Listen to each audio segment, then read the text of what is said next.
gabi po sa bawat isa. Sabi nga kanina, double celebration. Nagkatapat yung November 1 na ating ginagampanan na ipinangangaral ng Ebanghelyo tuwing November 1 at first Saturday din para sa taong buwan ng November 2025. Pero kung ito po'y magkahiwalay, dalawang okasyon itong magkasunod. Pero dahil po magkatapat sila, kaya ang Ebanghelyo, isa para sa tao at isa para sa mga spirito. Ngayon, ang tatalakayin ko po itong ikalawa. Sapagkat, ito po sa Korinto ay pinarutunayan ito ni Apostol Pablo na siya po, bagaman inusig niya ang iglesia, pero dahil sa kalooban ng Diyos, siya ay binago, naging isang sisidlang hirang sa paningin ng Diyos para gamitin ang kanyang karunungan, kaalaman, lakas ng loob o tibay para ipangaral ang salita ng Diyos sa mga Hintil.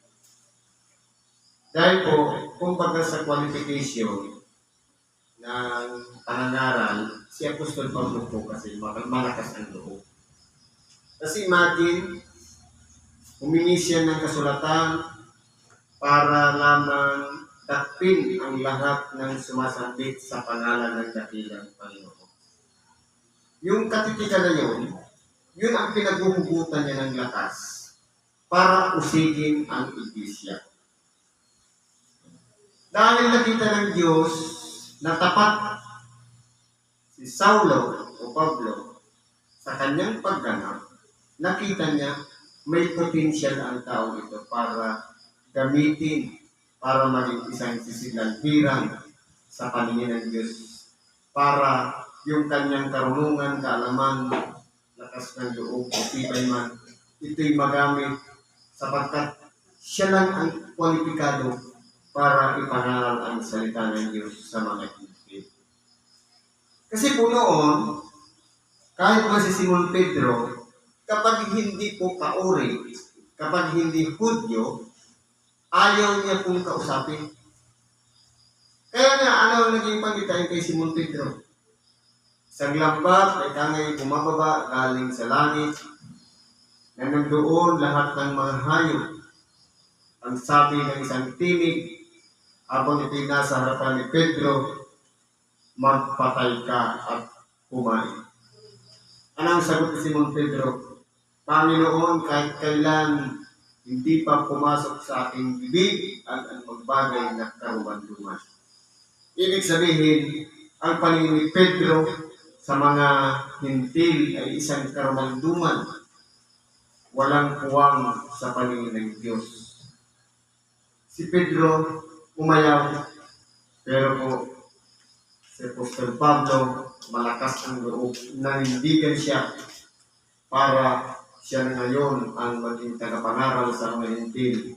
Na dati noon kanyang inuusig, ngayon siya na ang nagpapatotoo na si Jesucristo ang anak ng Diyos.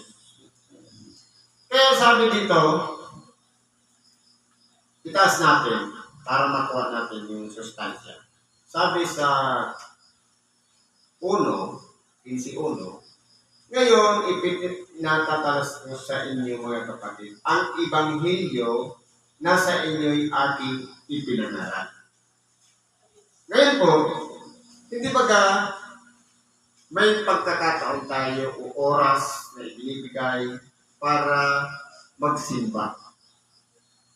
Para ano't nagsisimba tayo? Para lang ba magbigay ng kaloob? O makinig ng Ebanghelyo? Kung titingnan natin, sa iba-ibang simbahan, mayroong mahabang Ebanghelyo. Ang iba, maiksi. Marami lang yung tinatawag na seremonyal. Pero ang pinaka-importante po doon, yung Ebanghelyong ipinangangaral, kung ano po ang mapagpakinabangan natin doon. Ibig sabihin, sa bawat pagbibigay natin ng oras sa pakikinig ng Ebanghelyo, itutuon natin ang ating isip, ang ating puso, na pakinggan natin ng buong buo ang mensahe ng ating dakilang Panginoon at ikonekta natin ang ating sarili sa Kanya sa pamamagitan ng Espiritu Santo na dapat makuha natin yung tinatawag na unawa. Kasi po, magsalita man ang magsalita yung tao dito sa unahan, wala tayong connection doon sa Ebanghelyo, magiging useless po ang gabing ito para sa atin. Sayang lang yung oras na ginugol natin para makarating sa pupunta na ito. Sabi dito, ipikatakalastas ko sa inyo mga kapatid, ang Ebanghelyo na sa inyo aking ipinangaral na inyo namang tinanggap. Ang tanong, tinanggap nga ba natin ang Ebanghelyo ilan na ang nagsalita mula pa kanina? Kasi po, ang pagtanggap, minsan po, masakit. Kasi kung tinatamaan ng ating attitude o ugali, hindi ibig sabihin galit ka doon sa nagsasalita, kundi mas maluwag na tanggapin na lang natin na hindi pala si brother o si sister ang nagsasalita para saktan tayo, kundi ang Diyos mismo. Doon natin mararamdaman ang pinaka-mensahe ng Ebanghelyo na sinabi kanina. Ang salita ng Diyos, buhay, may mabisa kaysa alinmang tapat na may dalawang talim. Ibig sabihin, kapag nasasaktan ang ating puso sa pakikinig ng Ebanghelyo, ito na yung salita ng Diyos. Gustong pumasok dyan, lamang may nakaharang na dati nating mga ugali o attitude na minsan tumututol tayo para hindi magkaroon ng puwang ang salita ng Diyos sa ating mga buhay. Kaya kung ang salita ng Diyos, tinanggap natin, sabi naman ni Apostol Pablo, na siya naman ninyong pinananatilihan. Dapat maging consistent tayo sa pakikinig ng Ebanghelyo. Hindi yung minsan ka lang nasaktan, minsan ka lang nakarinig pagkatapos dun, wala na. Kumbaga, wala nang second chance. Ibig sabihin, dapat manariwa sa ating pagpuso, sa ating pag-iisip, ang Ebanghelyo sa oras na ito. Ano po yung Ebanghelyo pinagtutungkulan dito ni Apostol Pablo? Sabi dito, kung si Kristo nga ay ipinangangaral na siya'y muling binuhay sa mga patay, bakit ang ilan sa inyo'y nagsisipagsabi na walang pagkabuhay na mag-uli sa mga patay? Ngayon po, si Kristo po ang ipinangangaral kahit saan mang simbahan. Pero meron pong mga tumututol na si Kristo ay nabuhay na mag-uli sa mga patay. Mayroong nagpapaturan na siya'y tao lang. Nakatulad ng ordinaryong tao na kapag namatay, wala nang karugtong ang buhay. Pero si Kristo, bagamat siya'y namatay, 3 gabi siya. Nasa ilalim ng lupa, o araw man, at pagkatapos yun, muli siyang nabuhay ng 3 araw. At dahil marami ang nakakita sa Kanya at nagpapatotoo sa Kanya, ngayon, yung mga nananalig sa ating dakilang Panginoon siya'y nabuhay na mag-ulit sa mga patay. Ito yung mga taong ginagamit ng Espiritu Santo para patunayan si Kristo na siya'y buhay. Kaya kung sasabihin natin si Kristo ay katulad lamang ng ordinaryong tao na pinili ng Diyos para mabuhay dito sa ibabaw ng sanlibutan, para lang ipako sa cross, nagkakamali po tayo. Dahil si Kristo po, meron siyang purpose o layunin, kaya siya sinugo dahil po daladala niya ang pangalan na walang iba. Siya yung nakatalaga para ang kanyang kamay ipakot sa cross. Yan po ang pinakamensahe.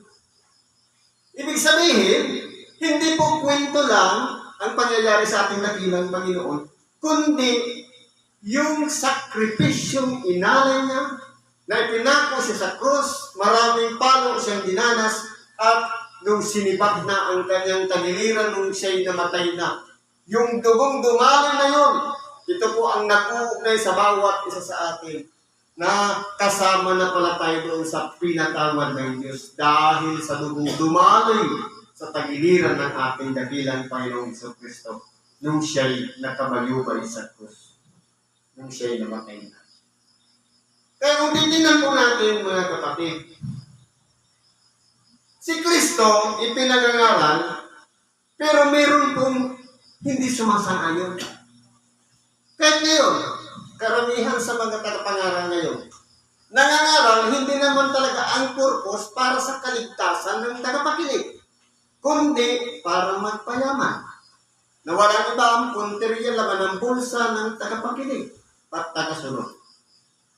Kaya nangyayari, pinangangaral ang salita ng Diyos, negosyo ang kinalalabasan. Ano ba sabi dito? Dadakwat, kung walang pagkabuhay na matuloy sa mapatay, hindi rin nga muling binuhay si Kristo. Totoo po, hindi po magiging applicable ang pagkabuhay na magpuli sa mga patay kung hindi nangyari kay Kristo. Ang mangyayari po niyan, parang magiging imahinasyon na lang sa paningin ng tao. Dahil walang prueba. Pero dahil nga nakita at nasaksihan ng mga tao yung nangyari sa ating dakilang Panginoon, malakas ang loob ng tagapangaral noong unang panahon na ipangaral si Kristo'y nabuhay na mag-uli sa mga patay. Dahil 40 araw nilang kasakasama ang ating dakilang Panginoon bago siya umakyat sa langit. Kaya, si Kristo, siya ang katuparan ng pagkabuhay na mag-uli sa mga patay. Lahat naman na may koneksyon doon sa dugo ni Kristo na sumusunod at nag-iingat sa kanyang mga aral, kasama rin sa paparoonan ng ating dakilang Panginoon. Doon sa langit, magtatamo naman ng buhay na walang hanggan. Hindi ba ang sarap ng pangako kapag ating pinagninilayan? Tayo na isang makasalanan, may puwan para doon sa buhay na walang hanggan. Pero bakit nagkakasala pa rin tayo? Dahil po dito sa laman. Ito po kasing pita ng laman, ito yung nag-uudyok para magkasala tayo. Ang nasa naman ng Espiritu, magsimba, makinig ng Ebanghelyo, manalangin. Pero, sino yung makikinabang? Yung katawan natin, sabi, mula sa labot, babalik sa labot, at ang Espiritu natin galing sa Diyos, babalik sa Diyos. Sino ngayon yung hukuman? Itong ating kamalayan. Itong binigyan natin ng isang pangalan na walang iba, itong nag-iisa nating kaluluwa na nakakaunawa ngayon ng salita ng Diyos. Ibig po pala sabihin, ang sangkap ng tao, sabi nga, lalangin natin ang tao ayon sa ating wangis, ayon sa ating larawan.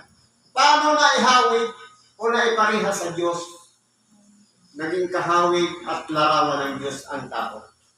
Kasi po, ang Diyos, meron din siyang 3 kalagayan.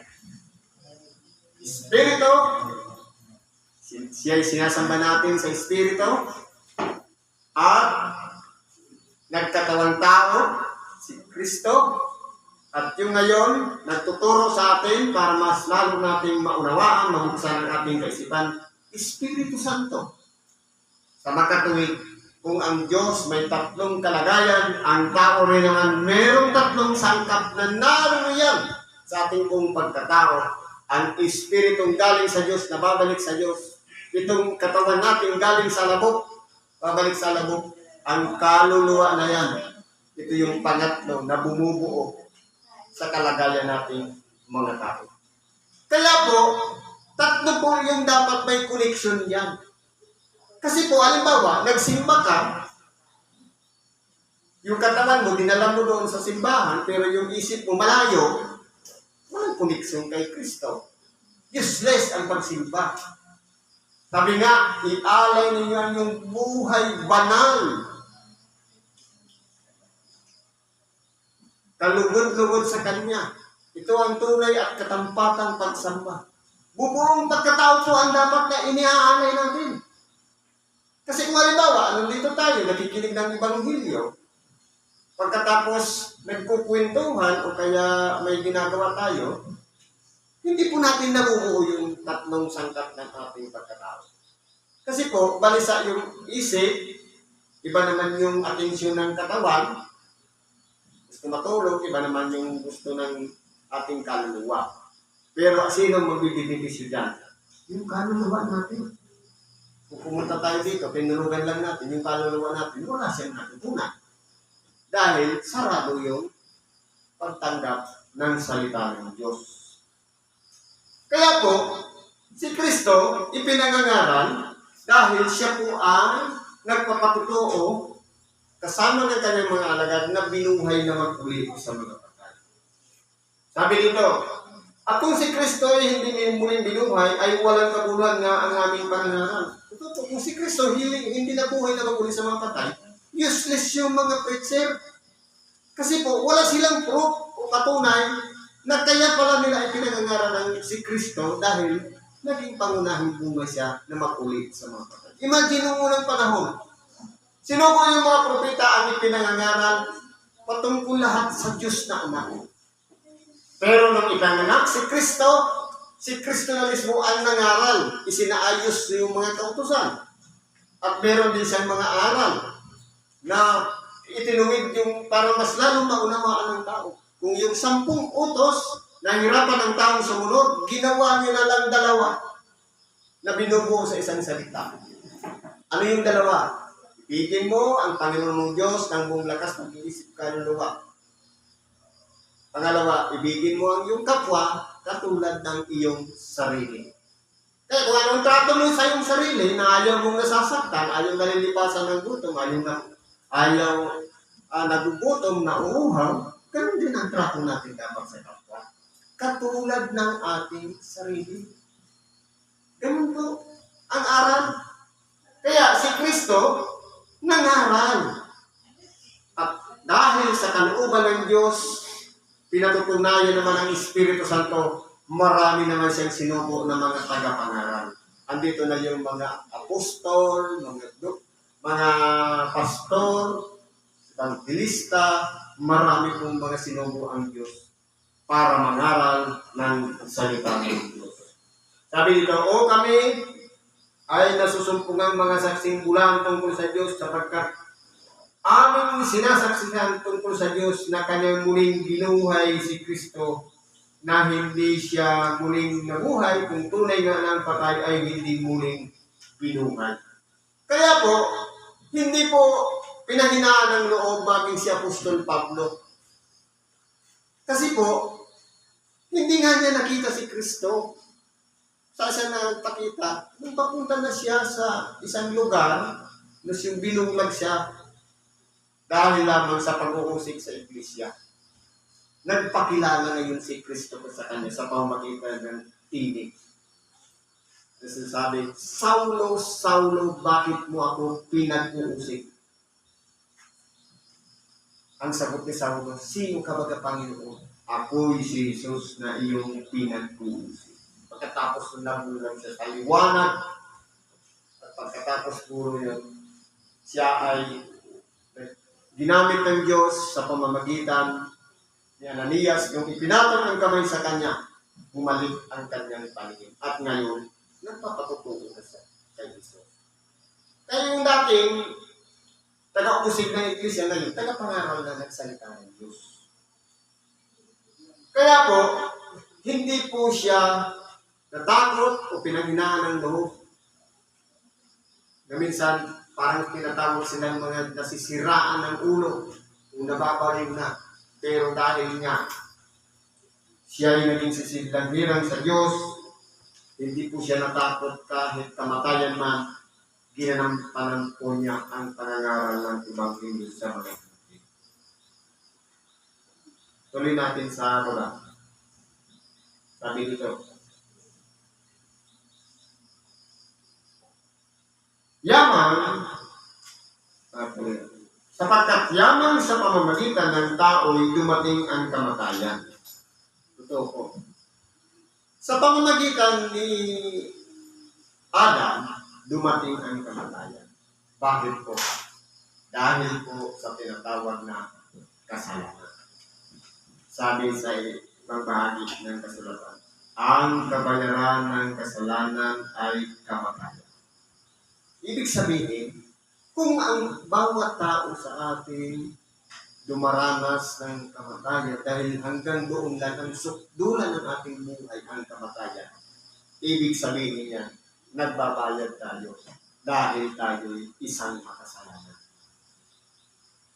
Kaya, kung sasabihin natin na tayo'y walang kasalanan, tayo ay magiging sinungaling sa harapan ng Diyos. Sapagkat sinasabi niya, walang matuwid, wala tayo. Ibig sabihin, kasama tayo doon sa nakahiliran na pagdating ng panahon ng sukdulan ng ating buhay, mamamatay din tayo. Dahil po sa kasalanan din natin. Ang tanong, hindi man naaalis ang kasalanan niya. Bakit kinakailangan ng tao yung mamatay? Dahil po, yan na talaga ang pinakahangganan ng buhay ng tao, ang kamatayan. Na pinatutunayan na tayong lahat ay nagkakasala.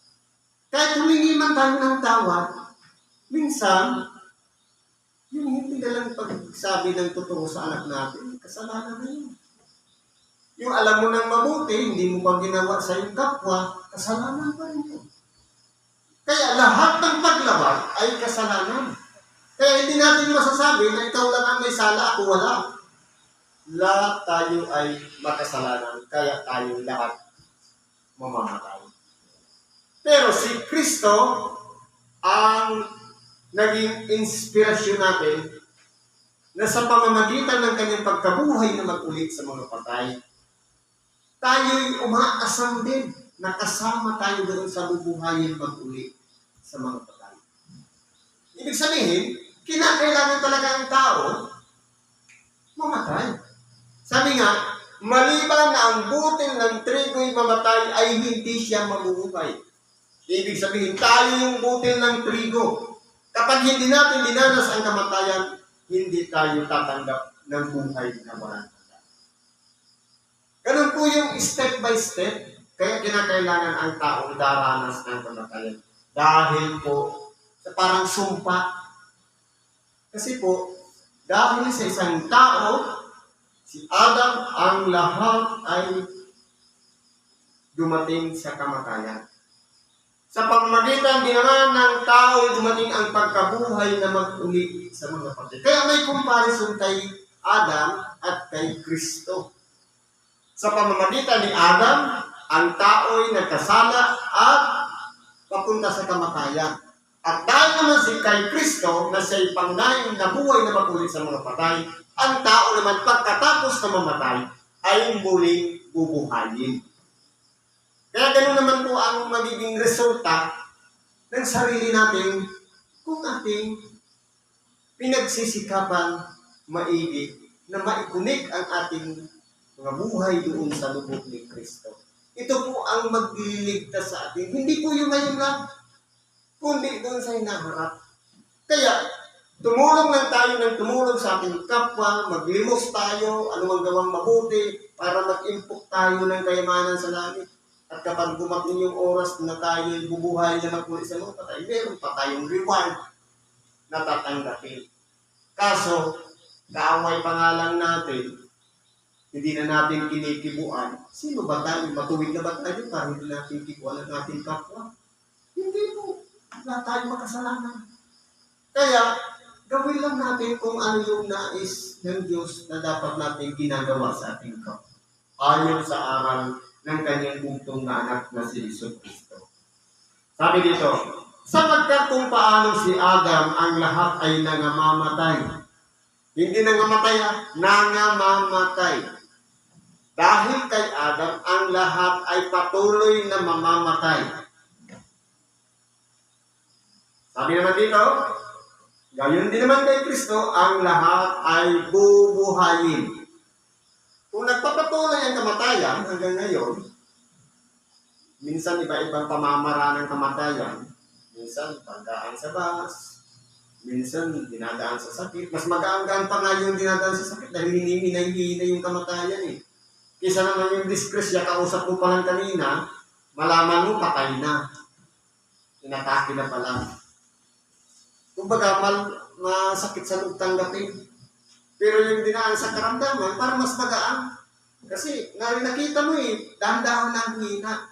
Kumbaga sa baterya, parang dahan-dahan siyang naluba hanggang sa nawala na ng kuryente. Parang ganun. Pero yung disgrasya, minsan hindi ka tanggap-tanggap. Pero po, lahat ng yan, yung mga pinatay ng mamamatay tao, yung ginahasa, tapos mo sa ulo, mga pamamaraan lang. Minsan nga, kapag nagsama-sama pa sa isang bus, buong bus, minsan lahat ng pasahero nun namamatay. Naalala niyo yung aeroplano na kalilipad lang, biglang sumugsok, nakatalon pa yung isa. Pati yung binagsakan na ospital, marami din ang namatay doon. Yun ay pamamaraan lamang na parang, kumbaga sa pag-aani. Kasi kung oras na kapag nagsama-sama sa isang lugar, lahat yung mamamatay. Kaya palagi natin ihahanda ang ating sarili na anytime, kung dumating man ang ating oras ng kamatayan, nakapagsisi tayo sa Diyos. Yun po yung importante. Kaya yung may kim-kim dyan sa kapwa, nasama ng loob, pinanakit, puot, galit, alisin na natin yan, hindi natin yan kailangan, magiging balakid pa natin yan. Upang hindi tayo makapaghingi ng tawad sa Diyos. Kasi po, hindi niya tayo pakikinggan dahil sabi, patawarin mo kami ng aming mga kasalanan, gaya naman namin na nagpatawad sa mga may sala sa amin. Kaya, ang requirements ng paghingi ng tawad sa Diyos, magpatawad din tayo. Ganun lang naman kasimple, ang patawad. Hindi yung bibig lang. Pag nagpatawad, pinatatawad na kita. Hindi ganun. Ang pagpapatawad, paglimo. Erase. Wala na sa, mabalikan mo man, kwento na lang. Wala nang hurt. Wala nang sakit. Okay. Ganun po dapat. Sabi dito, datapwat ang bawat isa'y sa kanyang sariling katayuan. Tingnan po natin ang sarili nating katayuan. Ano ba tayo sa paningin ng Diyos? Siya ba'y tagapagligtas lang natin kapag kailangan natin? O habang buhay nating tagapagligtas? At pati sa hinaharap pa, sa second life, dapat tagapagligtas pa rin natin. Sabi nila, dapat ang bawat isa'y sa kanyang sariling katayuan. Si Kristo ang pangunahing bunga. Siya ang unang nabuhay na mag-ulit sa mga patay. Pagkatapos ay ang mga kay Kristo. Sino-sino po yun? Yung nananalig sa ating dakilang Panginoong Kristo. Kasama kaya tayo doon? Ano kaya ang katayuan natin sa harapan ng Diyos? Kung dumating siya ngayon, kasama ba tayo doon? Sa bubuhay mag-ulit sa mga patay, sa piling niya. I-qualify na natin ang ating sarili. Tayo'y magnilay-nilay. Tingnan natin maigi ang ating mga sarili. Mulat sa punta nung tayo magkamalay, meron ba tayong kasamaan ng loob na hindi ba natin binabati? Meron ba tayong katampuhan? Meron bang naghinakit sa atin? Meron bang kagalit tayo? O meron bang hindi tayo kasundo? Lahat ng yan, i-reconcile na natin. Kasi anytime, kapag dumating ang ating dakilang Panginoon, hindi pwedeng kagamit ka pa ng abogado para idipinsa ang sarili. Kasi po ang paghuhukom, pagdating sa mga alanganin yung sitwasyon ng tao, dadaan pa sa paghuhukom. Pero kung sure na sure ang ating kaligtasan, hindi ka na dadaan doon sa paghuhukom. Ang mangyayari niya, waiting ka na lang. Ganun po ang magiging kalagayan ng tao. Kaya, kung si Kristo, siya'y naunang mabuhay na mag-ulit sa mga patay. Sabi niya, pagkatapos naman ang mga kay Kristo sa kanyang pagparito. Sigurado po ang kanyang pagbabalik.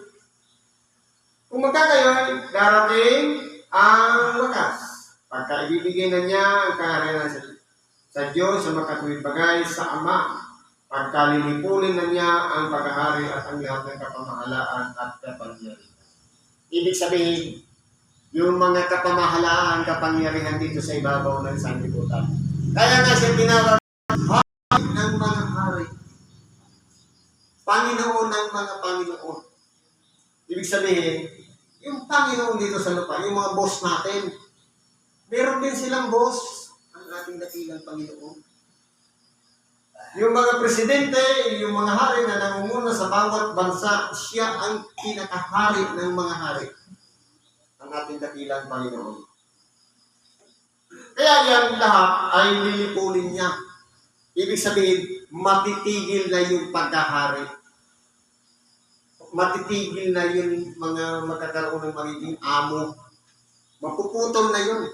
Pag sinabing lilipulin kasi, puputulin na, aalisin na. Sabi pa po dito, sapagkat kailangan siya ay maghari hanggang sa mailagay niya sa ilalim ng kanyang talampakan ang lahat niyang mga kaaway. Sa tingin po kasi natin, pag sinabing kaaway, naglalaban.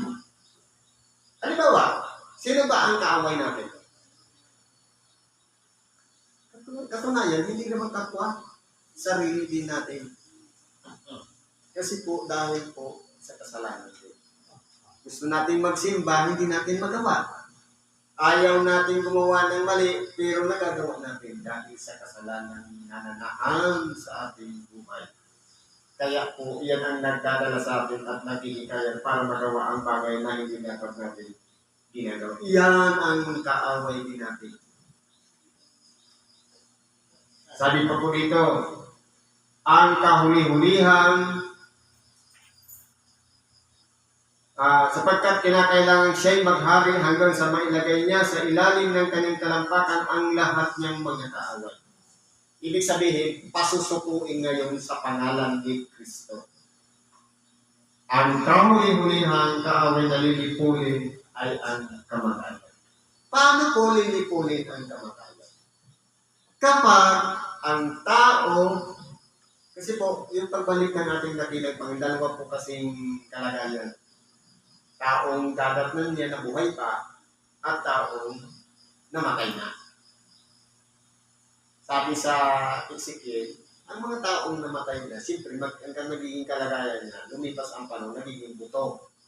Sabi sa Ezekiel 37. At ang mga buto sa libis ay magdudugtong-dugtong. At sila'y magkakalitid. At sila'y babaluti ng laman. At sila'y babaluti ng balat. At sila'y muling hihingahan ng hihinga ng buhay sa makatuwid. Magiging katulad din ng nabubuhay. At yung mga nabubuhay naman, sa isang mata, babaguhin sila.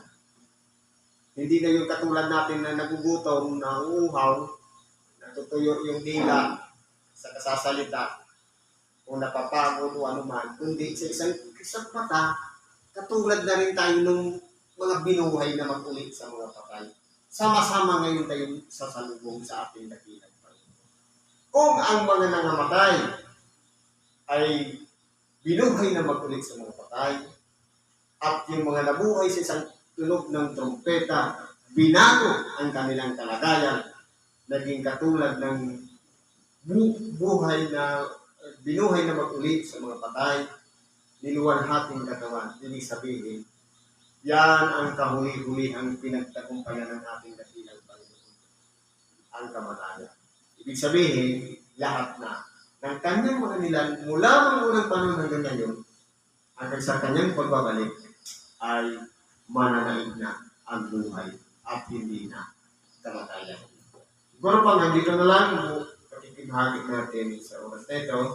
Salamat sa Diyos at anuman ang ating mga kaibigan, karaigan, lapit na at ipagkatiwanan natin. Sa ngalan ni Kristo Jesus, salamat at mapagpalang gabi sa bawat isa. Nagtataalan, pero ganito po.